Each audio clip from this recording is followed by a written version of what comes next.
Hi అండి. అందరూ ఎలా ఉన్నారు? బాగున్నారా? ఇదేంటి అనుకుంటున్నారా?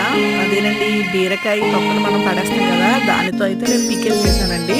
ఆ ప్రాసెస్ ఒకసారి మీరు కూడా చూసేయండి.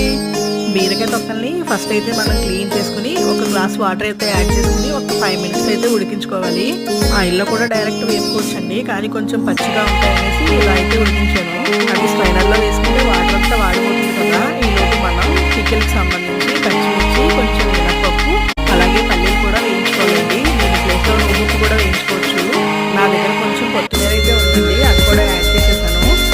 ఇవి కొంచెం దోరగా వేగిన తర్వాత ఫస్ట్ మనం పీల్ చేసుకుని పెట్టుకున్న తొక్కలు అయితే అందులో వేసేసి ఒక 5 మినిట్స్ అయితే వేసుకోవాలి.